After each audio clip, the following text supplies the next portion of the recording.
Welcome to this tutorial on the dot product using NumPy's dot function.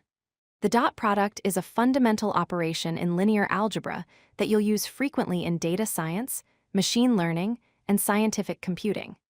In this video, you'll learn how to calculate dot products of vectors using NumPy, which makes this operation incredibly simple and efficient.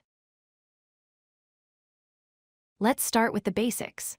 The dot product is a mathematical operation that takes two vectors as input and returns a single scalar value as output. The formula is straightforward. You multiply corresponding elements from both vectors and then add all those products together.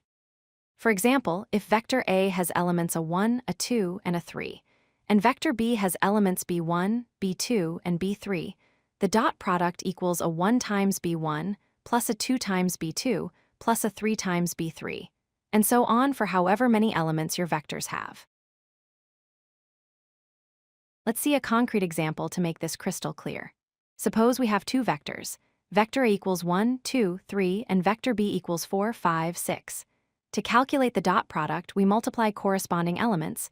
1 times 4 equals 4, 2 times 5 equals 10, and 3 times 6 equals 18. Then we add these results together. 4 plus 10 plus 18 equals 32.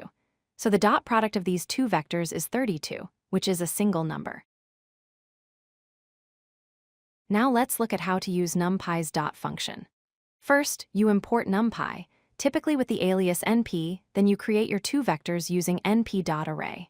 For example, vector A equals np.dot array with the list 1, 2, 3, and vector B equals np.dot array with the list 4, 5, 6. To calculate the dot product, you simply call np.dot, passing in your two vectors as arguments. NumPy handles all the multiplication and addition for you automatically. Here's a complete working example you can try yourself. After importing NumPy as np, we create vector 1 as an array containing 1, 2, 3, and vector 2 as an array containing 4, 5, 6. We then calculate the dot product by calling np.dot with vector 1 and vector 2 as arguments and store the result in a variable called dot_product. Finally, we print the result, which outputs 32. This shows how easy it is to perform dot product calculations in NumPy with just one function call.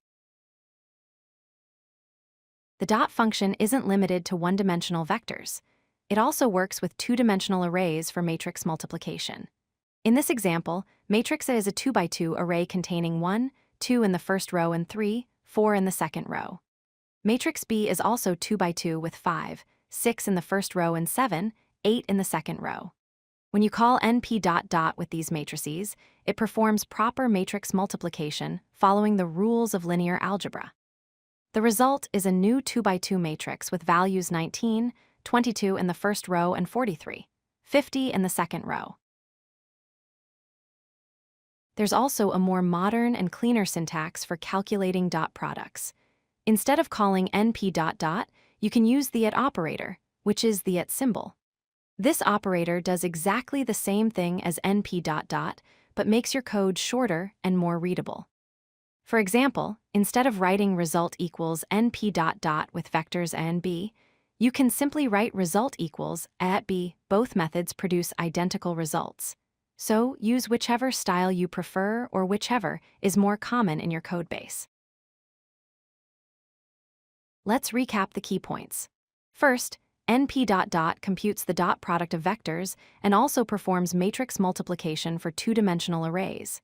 Second, you can use the at operator as an alternative, cleaner syntax instead of np.dot. Third, the function works seamlessly with both one-dimensional vectors and two-dimensional matrices, automatically handling the appropriate calculations. And finally, remember that for vectors, the dot product returns a single scalar value, while for matrices, it returns another matrix. Understanding dot products is essential for working with NumPy in linear algebra applications. If you like this video, hit that like button and don't forget to subscribe. Visit codelucky.com for more such useful content.